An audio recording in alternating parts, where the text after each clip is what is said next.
রাসূল করিম সাল্লাল্লাহু আলাইহি ওয়াসাল্লাম বলেন, মা মিন কওমিন ইয়াযকুরুনাল্লাহ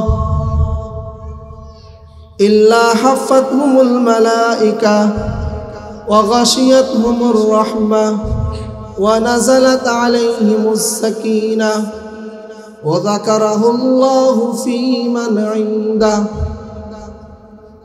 আল্লাহ রাসূল সাল্লাল্লাহু আলাইহি ওয়াসাল্লাম তার সাহাবাদেরকে ডেকে বলেন, ও আমার সাহাবীরা শোনো,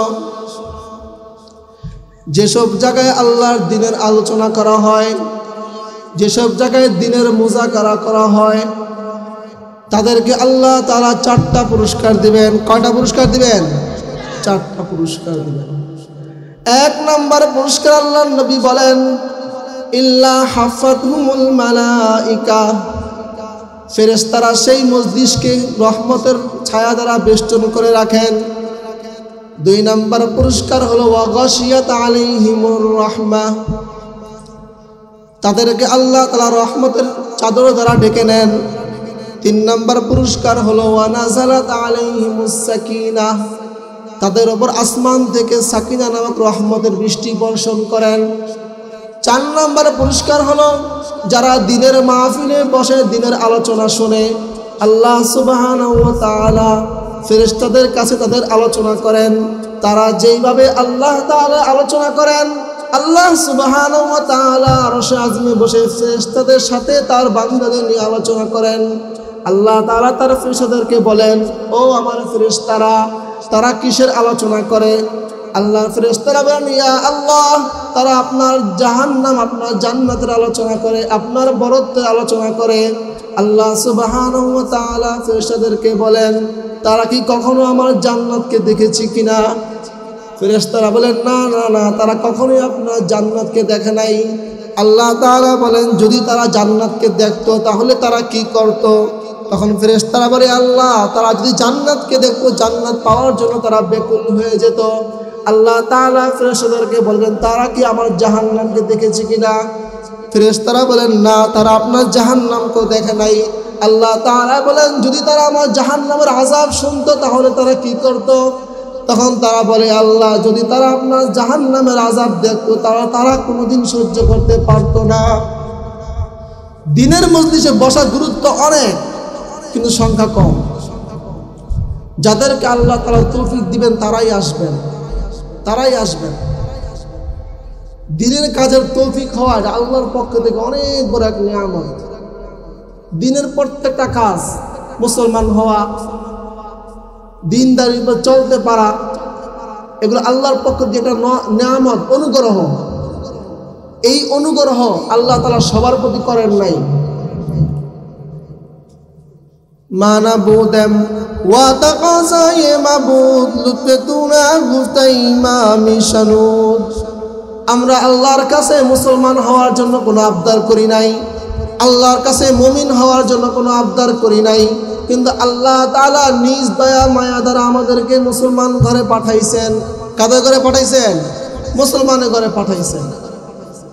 শুধু মুসলমানের ঘরে আল্লাহ তাআলা পাঠান নাই, আল্লাহ তাআলা আখিরি নবী, শ্রেষ্ঠ নবী মুহাম্মদুর রাসূলুল্লাহ সাল্লাল্লাহু আলাইহি ওয়াসাল্লামের উম্মত হিসাবে দুনিয়াতে পাঠাইছেন। মুহাম্মদুর রাসূলুল্লাহ সাল্লাল্লাহু আলাইহি ওয়াসাল্লামকে শ্রেষ্ঠ নবী পাই আমরা খুশি না বেজার? খুশি না বেজার? আমাদের নবী মুহাম্মদুর রাসূলুল্লাহ সাল্লাল্লাহু আলাইহি ওয়াসাল্লামকে আমরা কেমন চিনি? যার নাম শুনলে আমরা দুরূদ পড়ি, সেই মুহাম্মদুর রাসূলুল্লাহ সাল্লাল্লাহু আলাইহি ওয়াসাল্লামকে আমরা কতটুকু জানি? আজকে তো আমরা মুসলমান, যদি আমরা মুহাম্মদুর রাসূলুল্লাহ সাল্লাল্লাহু আলাইহি ওয়াসাল্লামকে চিনতাম, আজকে আমাদের বিয়ের প্রোগ্রামগুলো দেখে মনে হয় না আমি মুহাম্মদুর রাসূলুল্লাহ সাল্লাল্লাহু আলাইহি ওয়াসাল্লামকে চিনি। আজকে আমার যুবক ভাইদের জামা কাপড় দেখলে মনে হয় না আমরা মুহাম্মদুর রাসূলুল্লাহ সাল্লাল্লাহু আলাইহি ওয়াসাল্লামকে চিনি।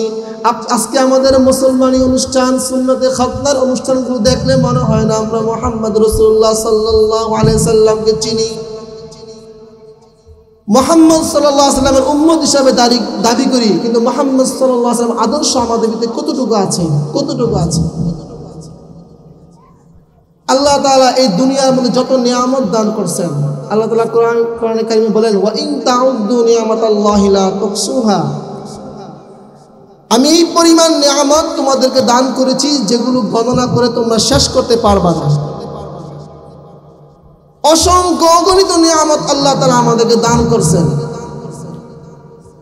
কিন্তু এত অসংখ্য অগণিত লক্ষ কোটি নিয়ামতের মাঝখানে আল্লাহ তাআলা কোরআনে কারিমের মাঝে দুইটা নিয়ামতের কথা বিশেষভাবে উল্লেখ করছেন। দুইটা নিয়ামত। কয়টা নিয়ামত? দুইটা নিয়ামত। আল্লাহ তাআলা সূরাতুল হুজরাতে বলেন, ইয়ামুন্নুনা আলাইকা আন আসলামু, মানুষ যখন কাউকে কোনো ধার দেয়, কোনো টাকা দেয়, কাউকে যদি মানুষ 1000 টাকা দেয়, 100 টাকা ধার দেয় বা কোটি টাকা ধার দেয়, যখন ওই ব্যক্তিকে কাউকে ধার দেওয়ার পর যখন তাকে খোটা দেয়, খোটা, যখন তাকে তার অনুগ্রহের কথা মনে করে দিতে চায়, তখন কি বলে? বলে, তুই আমার সাথে এমন করস, তোকে না আমি 100 টাকা দিছি। যাকে 1 কোটি টাকা দিছি তাকে এই কথা কেউ বলে? তোকে না আমি 100 টাকা দিছি? বলে না। 100 টাকাও দিছি একজনকে, আবার তাকে আবার 1000 টাকাও দিছি, আবার তাকে 1 কোটি টাকাও দিছি। কিন্তু যখন খোটা দেয় তখন কি বলে? 100 টাকা দিছি, এটা বলে নাকি বলে তখন আমি 1 কোটি টাকা দিছি? কোনটা বলে? ছোটটা বলে নাকি বড়টা বলে? বলেন, কথা বলতে হবে তো। ছোটটা বলে না বড়টা বলে? বড়টা বলে। আল্লাহ তাআলা লক্ষ কোটি নিয়ামত দ্বারা আমাদেরকে ধন্য করেছেন, কিন্তু আল্লাহ সুবহানাহু ওয়া তাআলা তাকে যখন আমরা ভুলে যাই, তাকে যখন আমরা দিনের মজলিসে কথাবার্তা বলান একেবারে অনুচিত। 4টা পুরস্কার আল্লাহ তাআলা দেন, আমি তো বললাম, এটা বাস্তব, এটা আমার কথা না, এটা কার কথা? আল্লাহ রসুলের কথা। দিনের মধ্যে যে কত দামি, কত দামি, আজকে যদি আমরা জানতাম ঘরে কেউই থাকতো না, সমস্ত পুরুষ লোক মাহফিলে চলে আসতো, এত দামি। এটা কোনো ওয়াজ মাহফিল, কোনো হুজুরের কথা নয়। এক এক উলামায়ে কেরাম এক এক ভাষায় উম্মতের সামনে রসুলের হাদিস বর্ণনা করেন, এক একজনের সুর এক এক রকম। সবার কথা কার কথা থেকে বলে? আল্লাহ রসুলের কথা। কার কথা বলেন? আল্লাহর রসুলের কথাগুলো উম্মতের সামনে প্রচার করেন। এই দায়িত্ব আল্লাহ রসুল নিজেই দিয়ে গেছেন। আল উলামা ওয়ারাসাতুল আম্বিয়া, উলামায়ে কেরাম নবীগণদের ওয়ারিস। তা আমরা কথা বললে কিভাবে হয় বলেন? যারা আমরা বাসায় আছি তাদের আজকে উচিত যে আমরা ঘরের সমস্ত রকমের লাউড স্পিকার বন্ধ করে, মনিটর যেভাবে স্পিকার চালাচ্ছি সব বন্ধ করে আজকে আমরা মাহফিলের বয়ানগুলো শুনি। রাসূল কারীম সাল্লাল্লাহু আলাইহি সাল্লাম এই মজলিসের গুরুত্ব এভাবে বর্ণনা করছেন, আল্লাহ রাসূল নিজ থেকেও কিছু বলেন না। আমরা যেভাবে রাসূলের কথাগুলো বর্ণনা করি, আমাদের নবী মুহাম্মদ রাসূলুল্লাহ সাল্লাল্লাহু আলাইহি সাল্লামও যত কথা বলেন একটাও নিজ থেকে বলেন নাই। ওমা ইয়ানতিকু আনিল হাওয়া, আল্লাহ রাসূল যাই বলেন সবগুলা কি? ওহী। কি? ইন হুয়া ইল্লা ওয়াহয়ুন ইউহা। আমাদের নবী যত কথাই বলেন এগুলা কোনো ফাহেসা কথা না, এগুলা প্রত্যেকটাই ওহী, আল্লাহর পক্ষ থেকে যেটা উনি শুনেন সেটাই বলেন। মুহাম্মদ সাল্লাল্লাহু আলাইহি সাল্লামের কথা আমরা যখন শুনবো, আমরা মনোযোগ সহকারে শুনবো। রাসূল কারীম সাল্লাল্লাহু আলাইহি সাল্লামের সামনে সাহাবায়ে কেরাম যখন দ্বীনের কথা শুনতেন, আমরা একটু দিলে কান দিয়ে শোনার চেষ্টা করি। রাসূল কারীম সাল্লাল্লাহু আলাইহি সাল্লামের সাহাবীরা যখন দ্বীনের কথাবার্তা শুনতেন, তারা কেমন নীরব থাকতেন। তাদের মাথার উপর পাখি বসতো, পাখি নড়তো না। এবং যারা আল্লাহর রাসূলের সামনে উঁচু আওয়াজে কথা বলে, স্বাভাবিক আওয়াজের তুলনায় যারা একটু আওয়াজ করে কথা বলে, রাসূল কারীম সাল্লাল্লাহু আলাইহি সাল্লাম, যাদের পাশে বাচ্চা আছে সবাই চুপ করে দেন, একটা কথা যেন না হয়। এখানে পুরা মজলিসের ভিতরে কথা বলতেছে, বারবার বলতেছি কেন কথা বলতে না, তারপর কথা বলতেই আছে। মুরব্বীরা একটু থামাই দিবেন, আপনারাও থামাই দিতেছেন না। একটা কথাও কে বলবেন না মজলিসের মধ্যে। মাদ্রাসা ছাত্ররা যেখানে আছো সবাই এখন দায়িত্ব পালন করো। তোমরা কে কথা বলতে দিবে না কাউকে। এটা রাসূলের হাদিসের সাথে বেয়াদবি, চরম বেয়াদবি। সরাসরি আয়াতের সাথে বেয়াদবি। আপনি আয়াতটা আপনাদেরকে শোনাই।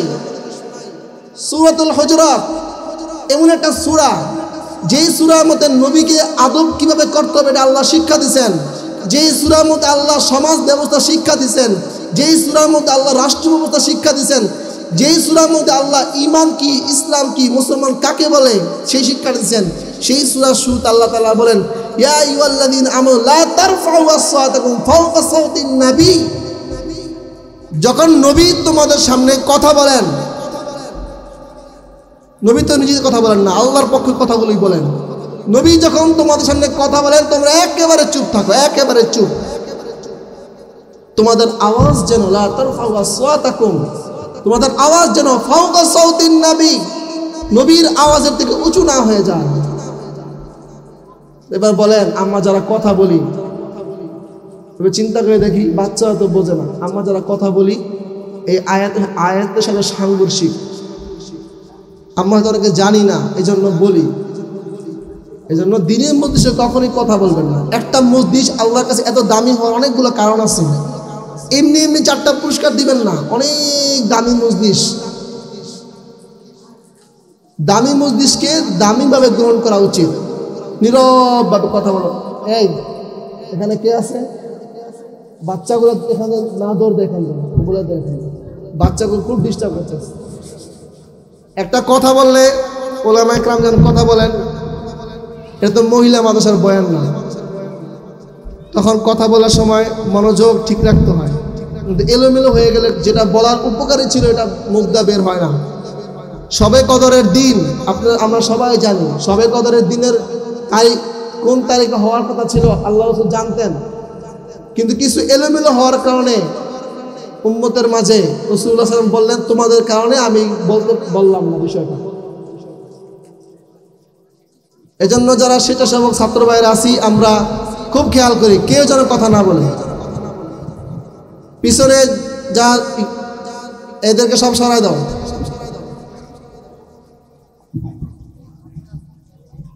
এদেরকে সব থামায় দাও, বের করে দাও, বাচ্চাদেরকে বাইরে দাঁড় করে দাও। রাসূলুল্লাহ সাল্লাল্লাহু আলাইহি সাল্লাম যা বলতেছিলাম উনি আমাদের জন্য কেমন নিয়ামত এটা আমাদের সবার চিনা দরকার। যে যারা চিনে সে তারে কিনে। আমরা যদি আমাদের নবীকে চিনতে পারি তাহলে আমাদের জন্য অনেক আমল করা সহজ হয়ে যাবে। আমরা যদি না চিনি, শুধু নবীর উম্মত এতটুকুই জানি, অনেক আমল আছে, অনেক বিষয় আছে।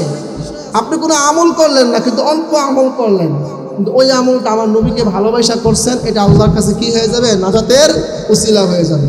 এজন্য নবীকে আমাদের চিনতে হবে। মুহাম্মদুর রাসূলুল্লাহ সাল্লাল্লাহু আলাইহি ওয়াসাল্লাম কেমন নিয়ামত! মুহাম্মদুর রাসূলুল্লাহ সাল্লাল্লাহু আলাইহি ওয়াসাল্লাম এমন এক বড় নিয়ামত। আল্লাহ তাআলা বলেন আমি তোমাদেরকে অনেক নিয়ামত দিলাম, অনেক নিয়ামত দিলাম যেগুলো বর্ণনা করে শেষ করতে পারবা না। কিন্তু আল্লাহ তাআলা বলেন লাকাদ মান্নাল্লাহু আলাল মুমিনিনা ইয বা'আথা ফীহিম রাসূলা। আল্লাহ তাআলা মুমিনদেরকে, মুসলমানদেরকে সবচাইতে বড় যে নিয়ামতটা দিলেন সেটা কি? মুহাম্মাদুর রাসূলুল্লাহ, তাদের মাঝে রাসূলুল্লাহ সাল্লাল্লাহু আলাইহি ওয়াসাল্লামকে প্রেরণ কইরা। কাকে সবচেয়ে বড় শ্রেষ্ঠ নিয়ামত হিসেবে প্রেরণ করছেন? মুহাম্মাদুর রাসূলুল্লাহকে। মুহাম্মাদুর রাসূলুল্লাহ সাল্লাল্লাহু আলাইহি ওয়াসাল্লাম আমাদের কেমন নবী আমরা একটু খেয়াল করি। রাসূল কারীম সাল্লাল্লাহু আলাইহি ওয়াসাল্লাম দুনিয়াতে আসার আগে আল্লাহ তাআলা যখন মুহাম্মদ রাসূলুল্লাহকে দুনিয়াতে প্রেরণ করবেন, আমাদের মজলিসে, আমাদের মাহফিলে যখন প্রধান বক্তা আসে, প্রধান বক্তা আসার আগে ঘোষণা করে যে এখন আপনাদের সামনে প্রধান বক্তা আগমন করবেন। মুহাম্মদ রাসূলুল্লাহ সাল্লাল্লাহু আলাইহি ওয়াসাল্লাম দুনিয়াতে যখন আসবেন, সমস্ত নবীদের সরদার, সাইয়্যিদুল আম্বিয়া, খাতামুল মুরসালিন, ইমামুল আম্বিয়া যখন দুনিয়াতে আসবেন, আল্লাহ তাআলা একটা সিস্টেম চালু করলেন। সমস্ত নবীদের শেষ নবী ছিলেন, আমাদের নবীর আগে যিনি শেষ নবী ছিলেন তার নাম ছিল হযরত ঈসা আলাইহিস সালাতু ওয়াস সালাম। কি নাম ছিল? হযরত ঈসা আলাইহিস সালাতু ওয়াস সালাম। নবীদের ধারার শেষ নবী ছিলেন তিনি। হযরত ঈসা আলাইহিস সালামকে দিয়ে আল্লাহ তাআলা ঘোষণা করায় দিলেন, হে আমার নবী ঈসা ঘোষণা করে দেন, নবীদের ধারা তো শেষ হয়ে যাচ্ছে, প্রধান নবী, শেষ নবীর আগমন ঘটতেছে, আপনি ঘোষণা করে দেন। আমাদের নবী দুনিয়াতে আসার 500 বছর আগে হযরত ঈসা আলাইহিস সালাম ঘোষণা করলেন, وَإِذْ قَالَ عِيسَى ابْنُ مَرْيَمَ يَا بَنِي إِسْرَائِيلَ হযরত ঈসা আলাইহিস সালাম বনি ইসরাইলকে ডেকে বলেন, হে বনি ইসরাইল শোনো, وَإِذْ قَالَ عِيسَى ابْنُ مَرْيَمَ يَا بَنِي إِسْرَائِيلَ إِنِّي رَسُولٌ আমি তোমাদের মধ্যে একজন সত্যিকারের নবী, তোমাদের মাঝে আল্লাহর দ্বীন প্রচার করেছি। মনে রেখো, আমার পরে একজন নবী আসবে, ইসমু আহমদ, যার নাম কি হবে? আহমদ। হযরত ঈসা আলাইহিস সালামকে দিয়ে আল্লাহ তাআলা আখিরি নবী আহমদ মুহাম্মদ রাসূলুল্লাহ সাল্লাল্লাহু আলাইহি সাল্লামের নামটা ঘোষণা করায়া দিলেন। এখন মুহাম্মদ রাসূলুল্লাহ সাল্লাল্লাহু আলাইহি সাল্লামের আগমনের সময় হয়ে গেল। আমাদের নবী কেমন নবী? যে যারে চিনে সে তারে কিনে। আমরা যদি আমাদের নবীকেই না চিনি, তাহলে আমরা কিভাবে সুন্নতের উপরে চলবো, নবীর কথার উপরে চলবো? এজন্য মনোযোগ সহকারে আমাদের নবীর পরিচয় কিছু আমাদের জানা দরকার। এই দিনের মাহফিলগুলোতে নবীর পরিচয় জানানো হয়, আল্লাহর পরিচয় জানানো হয়। এদিক সেদিক সময় না দিয়ে আমরা মাহফিলে এসে বসি, নবীর আলোচনা শুনি, আল্লাহর রাসূলের আলোচনা শুনি, আল্লাহ তাআলার আলোচনা শুনি। আজকে সারা দুনিয়ায় নবীর আলোচনা বন্ধ হয়ে যাচ্ছে। রব কি জিনিস এটার পরিচয় বন্ধ হয়ে যাচ্ছে। রব কি জিনিস, রবকে, পালনকর্তাকে, এই আলোচনা আজকে বন্ধ হওয়ার উপক্রম। সব জায়গায় প্রচুর চেষ্টা করা হচ্ছে রব আমাদের যে প্রতিপালক, এটা আমরা ভুলে যাই। এটা একটা মূল মিশন, মূল টার্গেট। সমস্ত কুফফার মুশরিক সবার একটাই টার্গেট যে মুসলমান যেন আল্লাহ বাদে অন্য কাউকে পূজা করে, আল্লাহকে যেন ভুলে যায়। সবার মিশন একটাই। সাধারণ আমল নষ্ট করা মিশন কম, বেশি মিশন হচ্ছে তারা যেন ইমান থেকে বের হয়ে যায়, ইমান থেকে বের হয়ে যায়। যেমন নামাজ, নামাজ হচ্ছে একটা মৌলিক ইবাদত, কিন্তু নামাজের আগে নামাজ কবুল হওয়ার জন্য যতগুলো শর্ত আছে এর মধ্যে একটা কি? ওযু করা, কি? পবিত্রতা অর্জন করা, তাহারাত। সমস্ত হাদিসের কিতাবগুলো, বেশিরভাগ হাদিসের বড় বড় কিতাবগুলোতে আগে হাদিসের মুহাদ্দিসিনে কেরাম আগে তাহারাত, পবিত্রতার অধ্যায়গুলো আগে আনছেন, এরপর নামাজের অধ্যায়গুলো আনছেন। কেন? নামাজ কবুল হওয়ার জন্য পবিত্রতা অর্জন করার শর্ত। কিন্তু আজকে দেখেন যত মিডিয়া আছে, যত আপনার ইসলামিক প্রোগ্রাম আছে বা ইসলামিক প্রোগ্রাম আছে, তারা নামাজে আঘাত দিছে কম, তারা আঘাত দিছে পবিত্রতা অর্জনে। কোথায় কোথায় বলেন? দেখবেন যত মাসালা আছে সব পবিত্রতা নিয়ে, যত মাসালা মাসালা আলোচনা সব পবিত্রতা। গোসলের নিয়ম আমরা কয়জন জানি? ওযুর নিয়ম সঠিকভাবে কয়জন জানি? ওযু যদি না হইলো, গোসল পবিত্র যদি সে অর্জন করতে না পারলো, তাছাড়া নামাজ কবুল হবে কিভাবে? নামাজের যে শর্তগুলো, এগুলোর মধ্যে আজকে সব জায়গায় এগুলোর মধ্যে হামলা করা হয়েছে। এই জন্য আজকে রব থেকে, রবের সাথে পরিচয় হওয়ার সবচেয়ে বড় মাধ্যম হচ্ছে নামাজ। এই নামাজ থেকে বিমুখ করার জন্য তারা আমাদের পবিত্রতা তাহারাতের মধ্যে তারা সর্বপ্রথম আঘাতটা করেছে। এই জন্য দিনের মজলিসগুলোতে আমরা খুব গুরুত্ব দিব। রাসূলুল্লাহ সাল্লাল্লাহু আলাইহি ওয়াসাল্লাম আলোচনা যখন শুনবো, মনোযোগ সহকারে শুনবো। রাসূলুল্লাহ সাল্লাল্লাহু আলাইহি ওয়াসাল্লাম দুনিয়াতে আগমন করবেন, আল্লাহ তাআলা রসুলকে পাঠাইবেন। এভাবে পাঠাবেন না, আল্লাহ তাআলাকে সিস্টেম করলেন। দুনিয়ার মধ্যে কোনো ধনী বাবার মেয়েকে যদি বিয়ে দিতে হয়, একটা মেয়েকে যদি বিয়ে দিতে হয়, তার বাবা যদি ধনী হয়, তাহলে তার বাবা চায় আমার মেয়ের জন্য এমন প্রস্তাব আসুক, এমন ছেলের পক্ষ থেকে প্রস্তাব আসুক যে খুব ধনী, যে খুব সম্মানিত, সমাজের মধ্যে সম্মানিত। এখন যখন প্রস্তাব দিবে, কিন্তু সে চিন্তা করে যে প্রস্তাব ছেলে দিলে হবে না, প্রস্তাব তার বাবার দিতে হবে, তার চাচাও দিলে হবে না, তার মামারাও দিলে হবে না, বরং তার বাবার প্রস্তাব দিতে হবে। তো আল্লাহ তাআলা, আল্লাহর রসুল যখন দুনিয়াতে আগমন করবেন, আল্লাহ তাআলা আল্লাহর রসুলের আগমনের জন্য কে চাইবে আমাদের নবীকে যেন দুনিয়াতে পাঠায়? আল্লাহ তাআলা নির্বাচন করেন মুসলমানদের পিতা হযরত ইব্রাহিম আলাইহিস সালামকে। কাকে নির্বাচন করলেন? আল্লাহ তাআলা হযরত ইব্রাহিম আলাইহিস সালামকে নির্বাচন করলেন। হযরত ইব্রাহিম আলাইহিস সালাম যখন কাবাঘর নির্মাণ করেন, কাবাঘর নির্মাণ করার পর তার ছেলে হযরত ইসমাঈল আলাইহিস সালাতু ওয়াস সালামকে নিয়ে আল্লাহর কাছে দোয়া করেন। আল্লাহ তাআলা কাবা ঘর নির্মাণ করার কারণে খুশি হইয়া পুরস্কার দিতে চাইলেন। আল্লাহ তাআলা হযরত ইব্রাহিম আলাইহিস সালাতু ওয়াস সালামকে একটা বড় পুরস্কার দিয়েছিলেন, সেটা হচ্ছে যাবিহুল্লাহ। হযরত ইসমাঈল আলাইহিস সালামকে পুরস্কার দিয়েছিলেন।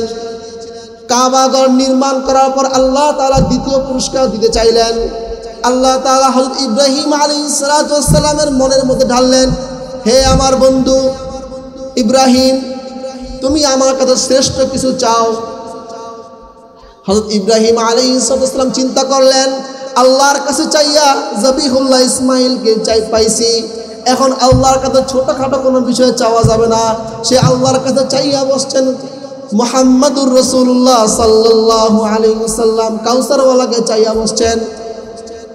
আল্লাহর কাছে একবার চাইয়া জমজমওয়ালা ইসমাঈলকে পাইছেন, আর একবার চাইয়া কাউসারওয়ালা মুহাম্মাদুর রাসূলুল্লাহ সাল্লাল্লাহু আলাইহি ওয়াসাল্লামকে পাইছেন। হযরত ইব্রাহিম আলাইহিস সালাম দোয়া করেন, রব্বানা ওয়াবআথ ফীহিম রাসূলাম মিনহুম ইয়াতলু আলাইহিম আয়াতিক। হে আল্লাহ, এদের মাঝে এমন একজন রাসূল পাঠান যে আপনার নিদর্শন, আপনার আয়াত, আপনার বরত্বগুলো মানুষের কাছে প্রচার করবে, মানুষকে আত্মশুদ্ধি করবে। আল্লাহ তাআলা ইব্রাহিম আলাইহিস সালামের মাধ্যমে চাওয়াইলেন তার হাবিবকে দুনিয়াতে পাঠানোর ক্ষেত্রে। কেমন নবী দেখেন, রাসূলুল্লাহ সাল্লাল্লাহু আলাইহি সাল্লামের পিতার নাম কি আমরা সবাই জানি। আমাদের নবী পিতার নাম আব্দুল্লাহ, রাসূলের দাদা আব্দুল মুত্তালিব। তার অনেকগুলো সন্তান ছিল। আব্দুল শামস এর মধ্যে একজন ছিল আব্দুল্লাহ। দেখেন আমাদের নবী কেমন নবী, কেমন শ্রেষ্ঠ নবী। আল্লাহ রসুলের পিতা আব্দুল্লাহ, তার দাদার জমজমের পাহারাদার ছিল, কাবা ঘরের পাহারাদার ছিল। একবার জমজম হারায় গেল, আব্দুল মুত্তালিব মান্নত করলেন, যদি জমজম আমি ফিরা পাই তাহলে আল্লাহর রাস্তায় আমার একটা ছেলেকে কুরবানি করব। ওই জমানে এমন নিয়ম ছিল, আমার একটা ছেলেকে আল্লাহর রাস্তায় কুরবানি করব। জমজম তো পাওয়া গেল। এখন হযরত আব্দুল মুত্তালিব চিন্তা করলেন, আমার তো এখন আমার ওয়াদা পূরণ করতে হবে, আমার মান্নত পূরণ করতে হবে। এখন লটারি দিলেন। ওনার অনেকগুলো ছেলে ছিল, লটারি দিলেন কোন ছেলের নাম আসে দেখার জন্য। একজন তো আল্লাহর রাস্তায় কুরবানি করবেন। একবার লটারি দিলেন, নাম আসলো আব্দুল্লাহ। দুইবার লটারি দিলেন, নাম আসলো আব্দুল্লাহ। দেখেন আমাদের নবী কেমন শ্রেষ্ঠ নবী, যার বাবা আব্দুল্লাহ, তার মর্যাদাটা কেমন আপনি একটু বোঝেন। ইসলামের পূর্বের ঘটনা বলতেছি, রসুলকে শ্রেষ্ঠ বাবা দিয়া পাঠাইছেন, এটা বোঝার জন্য খেয়াল করে শোনেন।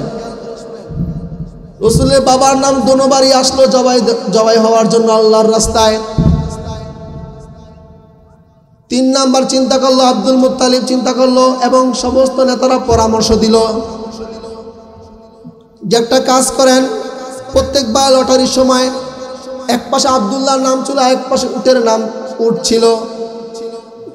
তো প্রত্যেকবারে আব্দুল্লাহর নাম আসতেছিল। যখন 100 উট এক পাশে, আব্দুল্লাহ নাম এক পাশে হইল, তখন আল্লাহ তাআলা 100 উটকে কবুল করলেন, আব্দুল্লাহ নাম আর আসলো না। দেখেন আমার নবীর পিতাকে আল্লাহ তাআলা কত বড় সম্মান দিলেন, যে 100 উটের বিনিময়ে আমাদের নবীর পিতাকে আল্লাহ তাআলা সম্মান দিয়ে দিলেন, যে তার জায়গায় কতটা কুরবানি দেওয়া হইলো, একটা দুইটা উট না, কটা উট, 100টা উট কুরবানি দেওয়া হলো ওই জমানায়। আমার রসুল, আমার নবীকে আল্লাহ তাআলা শ্রেষ্ঠ মা দান করলেন, যার নাম ছিল আমেনা। কি ছিল? আমেনা। আমেনার নাম অর্থ কি? আমানতদার। আমেনার নাম অর্থ কি? আমানতদার। রসুলকে মা দিল তো শ্রেষ্ঠ মা দিল, রসুলকে দুধ মা দিল তো শ্রেষ্ঠ দুধ মা দিল, রসুলকে পিতা দিল তো শ্রেষ্ঠ পিতা দিল। রসুলকে যেই দেশে আল্লাহ তাআলা পাঠাইলেন, জাজিরাতুল আরব, সৌদি আরব, পুরা পৃথিবীর মানচিত্রের মাঝে জাজিরাতুল আরব, এটা হচ্ছে পৃথিবীর হার্ট। পৃথিবীর হার্ট, আমাদের যেমন হার্ট আছে শরীরের মাঝে, পুরা পৃথিবীর মাঝে হচ্ছে জাজিরাতুল আরব। আল্লাহ তাআলা শ্রেষ্ঠ জায়গায় আমাদের নবীকে পাঠাইলেন। পুকুরের মাঝখানে যখন একটা ঢিল দেওয়া হয়, তাহলে পানি ঢেউ সব দিকে চলে। দেখ কিনার থেকে দেওয়া হয়, কোনো দিকে ঢেউটা আগে বাড়ি খায়, কোনো দিকে পরে বাড়ি খায়। কিন্তু আমাদের নবীকে আল্লাহ তাআলা জাজিরাতুল আরবে পাঠাইছেন। কেন পাঠাইলেন? আমাদের নবীর মিশন হচ্ছে ইলাহি কালিমাতুল্লাহ, আল্লাহর দ্বীনকে জমিনে প্রচার করার জন্য। আমাদের নবীকে পৃথিবীর শ্রেষ্ঠ স্থান জাজিরাতুল আরবে পাঠাইয়া আল্লাহ তাআলা বুঝাইলেন আমার দ্বীন প্রচার করার ক্ষেত্রে এটাই সবচেয়ে পারফেক্ট জায়গা, সবচেয়ে উপযুক্ত জায়গা। এখান থেকে দ্বীনের ধাক্কা দেওয়া হয়েছে, সারা পৃথিবীতে ছড়ায় গেছে। এজন্য আমাদের নবী বাংলাদেশের নবী, আমাদের নবী আমেরিকার নবী, আমাদের নবী দিল্লির নবী। কোথাকার নবী? সারা পৃথিবীর নবী মুহাম্মদ রাসূলুল্লাহ সাল্লাল্লাহু আলাইহি সাল্লাম কত বড় শ্রেষ্ঠ দেখেন। সবচাইতে পবিত্র ভাষা কি? আরবি ভাষা। কি ভাষা? আরবি ভাষা। আরবি ভাষা জমিনেও চলে, আসমানেও চলে, পানির নিচেও চলে। কোথায় চলে? পানির নিচেও চলে। পানির নিচে কিভাবে চলে? আরবি ভাষা আল্লাহ তাআলা কত শ্রেষ্ঠ ভাষা। হযরত ইউনূস আলাইহিস সালাম যখন মাছের পেটে ছিলেন, গভীর সমুদ্রের তলে ছিলেন, তখন হযরত ইউনূস আলাইহিস সালাম আল্লাহর কাছে কি দোয়া করছিলেন? বলি সবাই, লা ইলাহা ইল্লা আনতা সুবহানাকা ইন্নী কুনতু মিনাজ জালিমিন।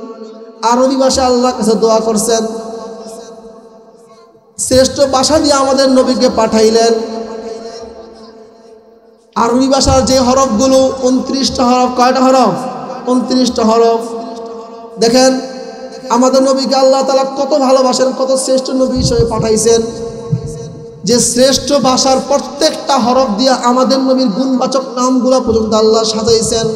আমাদের নবী প্রত্যেকটা গুণবাচক নামের শুরুতে আপনি এই 29টা হরফের নাম হরফ পাইবেন।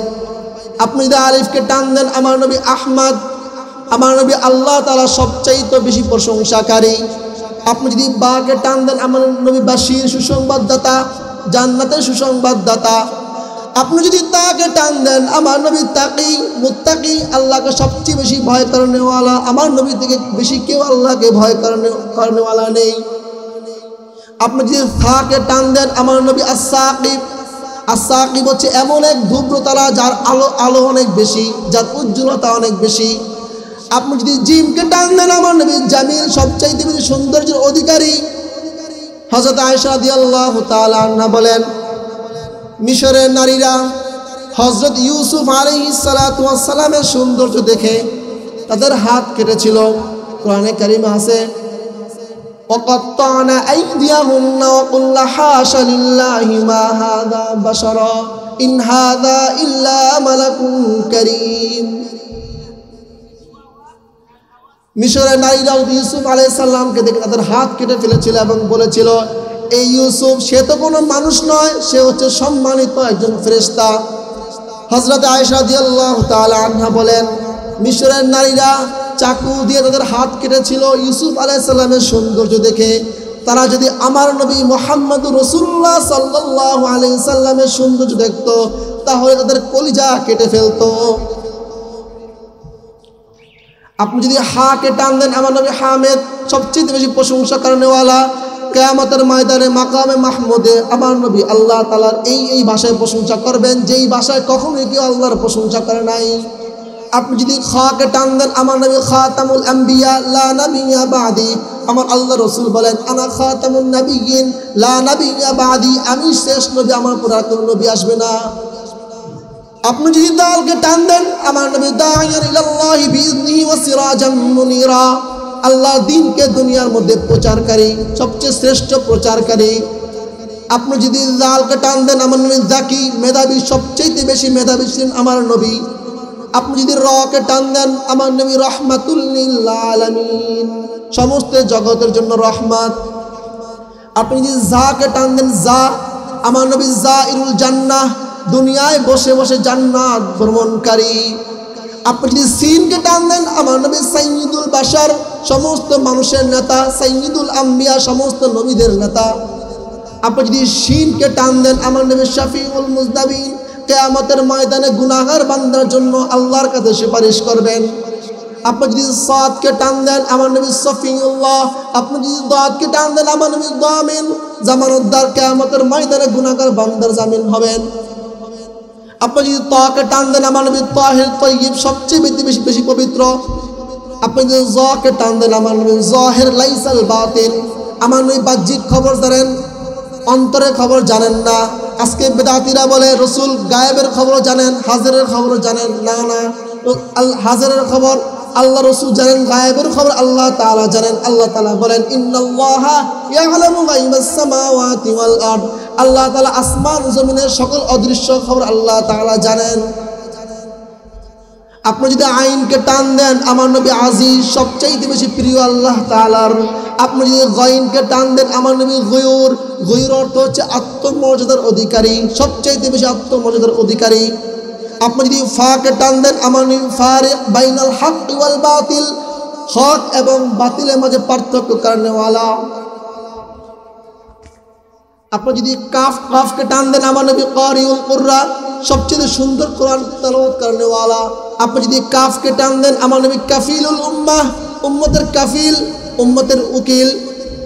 আপনি যদি লামকে টান দেন, আমার নবী লাঈনুশ শাইতান, শয়তানের সবচাইতে বেশি নিন্দাকারী। আপনি যদি মিমকে টান দেন, আমার নবী মাহমুদ, সবচাইতে বেশি প্রশংসিত। মুহাম্মদ সবচেয়ে বেশি প্রশংসিত। মাহমুদ, মুহাম্মদ, মনসুর, মুদাসসিল, মুজাম্মিল। আপনি যদি নুনকে টান দেন, আমার নবী নাযীর। আপনি যদি ওয়াওকে টান দেন, আমার নবী ওয়াকিল।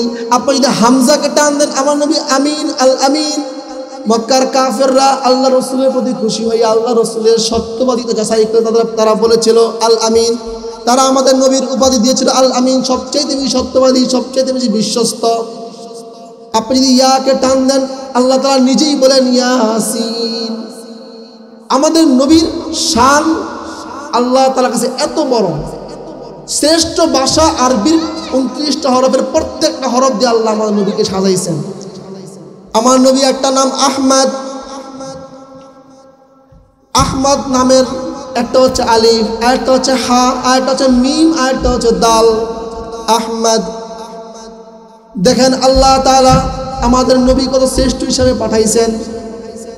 ইবাদত সমূহের মধ্যে সবচাইতে শ্রেষ্ঠ ইবাদত কোনটা? নামাজ। কোনটা? নামাজ। শ্রেষ্ঠ ইবাদতকে আল্লাহ তাআলা আমার নবীর নাম দিয়ে সাজাইছেন।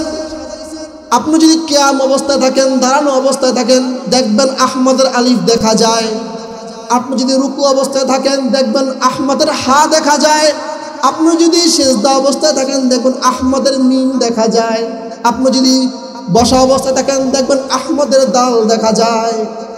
সুবহানাল্লাহ। ভাই দিয়ে কবেন যে কোনো একটা হাদিসের সবসময় সুবহানাল্লাহ বলবেন। একটা সুবহানাল্লাহ বললে জান্নাতে একটা গাছ আল্লাহ রোপণ করে দেয়। সুবহানাল্লাহ শুনে সুলাইমান আলাইহিস সালামের জামানায় যখন আসমান দিয়ে যখন সুলাইমান আলাইহিস সালাম জিন এবং ওনার সমস্ত মন্ত্রী পরিষদ নিয়ে যখন উনি যাচ্ছিলেন, তখন নিচের থেকে পিঁপড়ার একদল কি বলেছিল? সুবহানাল্লাহ। কি বলেছিল? সুবহানাল্লাহ। সুলাইমান আলাইহিস সালাম সাথে সাথে বলছেন, নামো, এখানেই নামো। রাসূল করিম সাল্লাল্লাহু আলাইহি ওয়াসাল্লাম রাসূলের নাম শুনলাম সাথে সাথে দুরূদ শরীফ পড়বে। এটা ওয়াজিব। এটা কি? এটা ওয়াজিব। রাসূলের নাম শোনার সাথে সাথে সাল্লাল্লাহু আলাইহি ওয়াসাল্লাম বলাটা ওয়াজিব। রাসূল করিম সাল্লাল্লাহু আলাইহি ওয়াসাল্লামকে আল্লাহ তাআলা কত শ্রেষ্ঠ বানাইছেন। মুরব্বীরা বুজুর্গানে কেরাম একটা উদাহরণ দেন।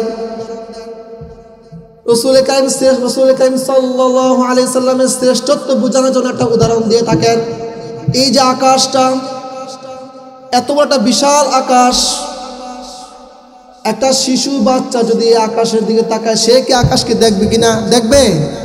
দেখবে না? একটা কিশোর যদি আকাশের দিকে তাকায়, সে আকাশকে দেখবে কিনা? একটা যুবক যদি আকাশের দিকে তাকায়, সে আকাশকে দেখবে কিনা? একটা বৃদ্ধ বাবা যদি আকাশের দিকে তাকায়, সে আকাশকে দেখবে কিনা? একটা সেনাপতি যদি আকাশের দিকে তাকায়, সে আকাশকে দেখবে কিনা? বলেন দেখবে নি? একটা রাষ্ট্রনায়ক যদি আকাশের দিকে তাকায়, সে আকাশকে দেখবে কিনা? কত সুন্দর উদাহরণ দেখেন। বুজুর্গরা বলেন, তুমি যদি শ্রেষ্ঠ শিশু হতে চাও, তাহলে শ্রেষ্ঠ শিশু মুহাম্মদ রাসূলুল্লাহ সাল্লাল্লাহু আলাইহি ওয়াসাল্লামকে অনুসরণ করো। তুমি যদি শ্রেষ্ঠ কিশোর হতে চাও, তাহলে শ্রেষ্ঠ কিশোর মুহাম্মদ রাসূলুল্লাহ সাল্লাল্লাহু আলাইহি ওয়াসাল্লামকে অনুসরণ করো। তুমি যদি শ্রেষ্ঠ যুবক হতে চাও, তাহলে শ্রেষ্ঠ যুবক মুহাম্মদ রাসূলুল্লাহ সাল্লাল্লাহু আলাইহি ওয়াসাল্লামকে অনুসরণ করো।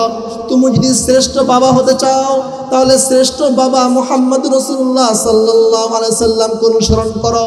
তুমি যদি শ্রেষ্ঠ সেনাপতি হতে চাও তাহলে শ্রেষ্ঠ সেনাপতি মুহাম্মদ রাসূলুল্লাহ সাল্লাল্লাহু আলাইহি সাল্লামকে অনুসরণ করো। তুমি যদি শ্রেষ্ঠ রাষ্ট্রনায়ক হতে চাও তাহলে সবচাইতে শ্রেষ্ঠ রাষ্ট্রনায়ক ছিলেন সেই শ্রেষ্ঠ নায়ক মুহাম্মদ রাসূলুল্লাহ সাল্লাল্লাহু আলাইহি সাল্লামকে অনুসরণ করো। আমাদের প্রত্যেকটা কাজে কাকে অনুসরণ করতে হবে? মুহাম্মদ রাসূলুল্লাহ। আমরা যে বয়সে থাকি না কেন, ওই বয়সে আমার নবী কেমন ছিলেন, ওই বয়সে আমার নবী কি করেছেন।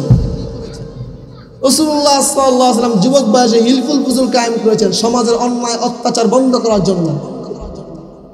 ইসলাম প্রকাশের পূর্বে আমাদের নবী অনেক ভালো ভালো কাজ করেছেন। রাসূল কারীম সাল্লাল্লাহু আলাইহি ওয়াসাল্লাম সেনাপতি অবস্থায় কিভাবে যুদ্ধ পরিচালনা করেছেন, রাসূল কারীম রাষ্ট্র যখন পরিচালনা করেন তাকে কিভাবে রাষ্ট্র পরিচালনা করেছেন। প্রত্যেকটা জায়গায় আল্লাহ তাআলা নিজেই বলেন লাকাদ কানা লাকুম ফি রাসূলিল্লাহি উসওয়াতুন হাসানাহ। রাসূলের জীবন আদর্শে তোমাদের জন্য রয়েছে উত্তম আদর্শ। রাসূলের প্রত্যেকটা স্তরে আমাদের জন্য আদর্শ রয়েছে। কিন্তু দেখেন আমরা কেমন উম্মত, এত শ্রেষ্ঠ নবী পাইলাম, এত শ্রেষ্ঠ নবী পাইলাম যাকে সৃষ্টি করা না হইলে কিছুই সৃষ্টি করা হতো না। কিন্তু আমরা কত হতভাগা উম্মত। আজকে আমার মুখে যদি তাকানো হয়, আমার মুখ দেখলে মনে হয় না আমি মুহাম্মদ রাসূলুল্লাহ সাল্লাল্লাহু আলাইহি সাল্লামের উম্মত। মুহাম্মদ রাসূলুল্লাহর মুখে তো দাড়ি ছিল, আমার মুখে তো দাড়ি নাই। দাড়ি সম্পর্কে একটা কথা বলি, দাড়ি একটা এমন আমল, আল্লাহর প্রিয় আমল, যেই আমলটা সমস্ত নবীদের ছিল। কাদের ছিল? আদম আলাইহিস সালাম থেকে নিয়ে আমাদের নবী পর্যন্ত সমস্ত নবীদেরই ছিল দাড়িটা। আর দাড়ি কর্তন করা এটা এমন একটা গুনাহ, অন্য অন্য গুনাহ যখন গঠিত গুনাহ করা হয় ওই সময়টা সেই গুনাহে লিপ্ত থাকে। কিন্তু দাড়ি কাটা এমন একটা গুনাহ যেটা সর্বদাই তার উপরে গুনাহ লেখা হয়। সর্বদাই তার উপরে কি লেখা হয়? গুনাহ লেখা। নাউজুবিল্লাহ। আমি কেমন উম্মত, আমার নবীর উম্মত দাবি করি কিন্তু আমার মুখে দাড়ি নাই। কেমন উম্মত হইলাম আমি? আমার পায়জামার দিকে যদি খেয়াল করা হয়, মুহাম্মদ রাসূলুল্লাহ আদর্শের জামা তো আমার গায়ে নাই। মুহাম্মদ রাসূলুল্লাহ বলেন মা আসফালা মিনাল কাবাইনি মিনাল ইজারি ফিন্নার, টাকনুর যে অংশ থাকে সেটা জাহান্নামে চলে যাবে। আমার পায়জামার দিকে খেলে মুহাম্মদ রাসূলুল্লাহ উম্মত যে আমি সেটা প্রকাশ পায় না। আমার মুখের দিকে তাকালে আমি যে মুহাম্মদ রাসূলুল্লাহর উম্মত সেটা প্রকাশ পায় না। আমার পরিবারের দিকে যদি তাকাই, এটা যে মুহাম্মদ রাসূলুল্লাহর আদর্শের পরিবার সেটা প্রকাশ পায় না। আমার সন্তানকে যদি আমি তাকাই, মুহাম্মদ রাসূলুল্লাহর আদর্শে আমি আমার সন্তানকে বড় করছি কিনা সেটা প্রকাশ পায় না। এজন্য জীবনের প্রত্যেকটা ক্ষেত্রে আমরা মুহাম্মদ রাসূলুল্লাহ আদর্শ অনুসরণ করব তো ইনশাআল্লাহ।